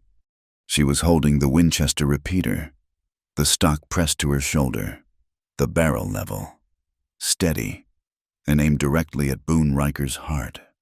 "Drop the gun, Boone," she commanded. He stared. This was not the trembling girl from the wagon. This was not the victim he had come to reclaim. This was something else. This was the woman who had laid his face open to the bone. He looked into her eyes, and even in the storm, he could see them. They were not shaking. They were not afraid. They were as calm and as final as a grave. He stood frozen, his pistol heavy in his hand, his rage suddenly cold. "Don't you be a fool, Riker," a new voice bellowed, sharp and full of authority. From the trail below, 3 more riders appeared, blocking the lynch mob's only retreat. It was Sheriff Donnelly, but he was not alone. Flanking him were 2 men, Gideon Vale, the old cattle baron, and the town blacksmith, both men grim, both men holding double-barreled shotguns. They were not deputies. They were the jury. They were the law of the land, made manifest. "It's over, Judge," Donnelly said, his pistol aimed not at the hired guns, but squarely at Calder. "This is not a territorial action. This is a mob, and we are here to see it end." The 3 hired guns looked at Cole's rifle above, the shotguns below, and the dead-eyed woman in front of them. They dropped their rifles. Cole stood up. He walked out of the rock cleft, the Sharps held loosely in one hand, its silver talisman gleaming in the wet. He was a specter, soaked to the bone, his hair slicked back. He walked down the short incline to stand beside Ayanna, his hand resting on her shoulder, a silent, solid presence. He looked at Calder, whose face was a mask of pale, sputtering disbelief. "This man," Cole said, his voice deep, carrying over the wind, "came to my home with paper, claiming it was the law. When that failed, he came with rifles, claiming it was justice. And when that failed," he nodded at a coil of rope on one of the hired gun's saddles, "he came in the dark with a rope, claiming it was God's will." He pulled Ayanna closer, his hand protective on her arm. "We have a law, too. It is not written on paper. It's the right to build a home. It's the right to be parents." He gestured back toward the nest, toward the small, carved cradle hidden in the rock. "We protect our home with our labor, and we protect our family with our blood. That is the only law that matters on this mountain." Gideon Vale, a man of few words and much power, spat a stream of tobacco into the mud. He nodded once. "That's a fair law. Maddox." Donnelly holstered his pistol and walked forward, pulling the handcuffs from his belt. "Ephraim Calder, this is the second time I've had to do this. It will be the last." "You cannot!" Calder shrieked, his composure shattering. "I am an officer!" The sharp click, click, click of the iron ratchet cut him off. Donnelly cuffed him tight. He looked at Boone, who was staring at his feet, and Lem, who was trembling. "You too," Donnelly said, his voice cold. "You will sign a sworn affidavit, stating you were acting on Calder's illegal orders. You will renounce any and all claims against Mr. Maddox and his wife. You do that, you get to walk away. You don't, you ride to Cheyenne in chains with him. Your choice." Boone, defeated, nodded. Lem was already babbling his agreement. Donnelly tipped his hat. "Mr. Maddox, ma'am?" He turned, his prisoners in tow. "This business is finished." The posse, defeated and shamed, began the long, wet retreat down the mountain. The hollow was finally, truly, quiet. Cole and Ayanna stood alone, the rain washing the gunpowder from the air. And then, just as the last rider disappeared, the storm, as if in a final act of judgment, cracked open the sky. A bolt of lightning hit the high peak, and the thunder that followed was not a roll, but a single, deafening, explosive crack. Ayanna cried out.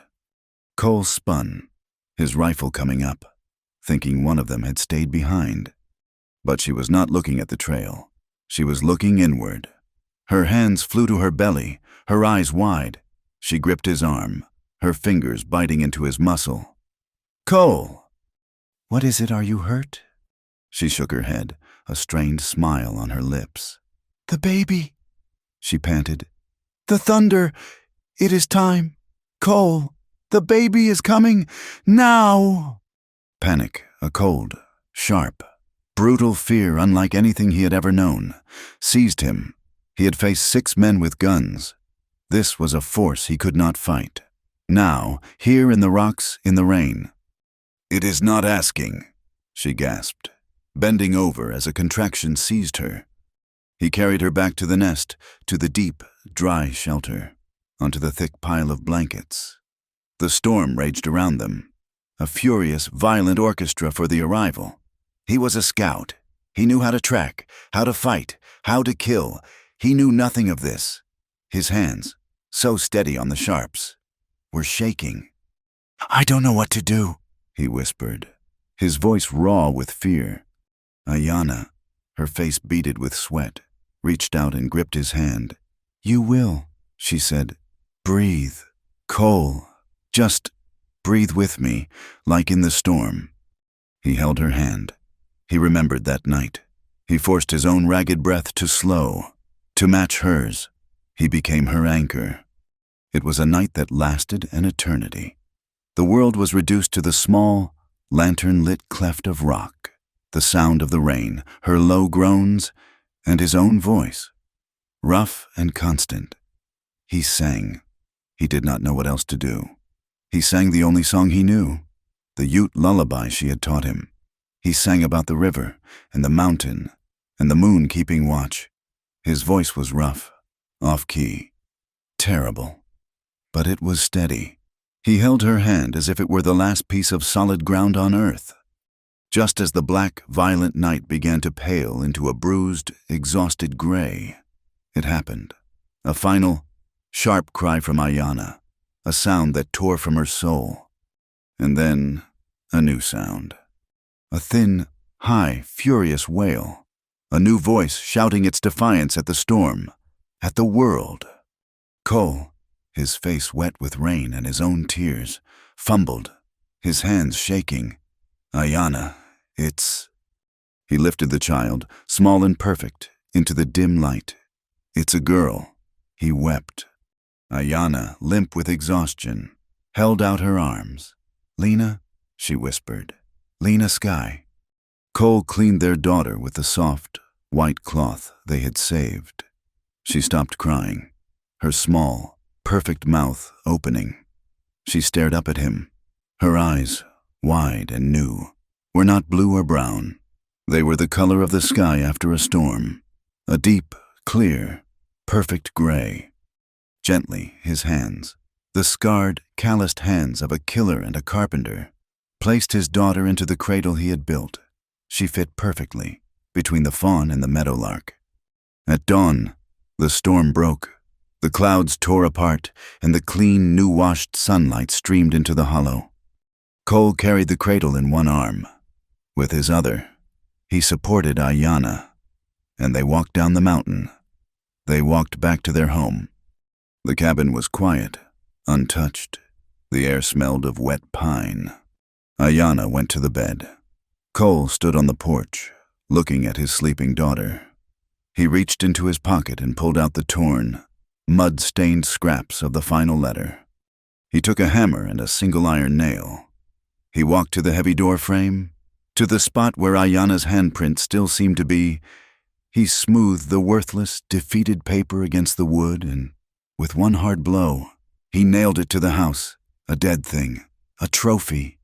Underneath the scraps, he took the nub of chalk he had been carrying, and in clear, block letters, he wrote the word they had both learned. Home. He went inside and sat on the edge of the bed. Ayanna was watching him, her eyes soft. He leaned in, his forehead resting against hers.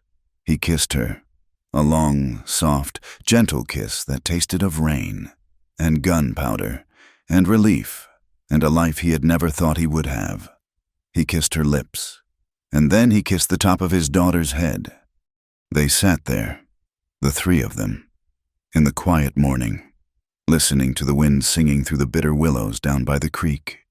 And they knew, in the deep, shared silence, that this was not an end. It was the beginning. Thank you so much for listening to this story. We'd love to know where you're listening from, so please drop a comment below to connect and share your thoughts. Don't forget to subscribe to Wild West Stories 1850 like this video, and give it a little extra support by hitting that hype button to help this story be heard by more people.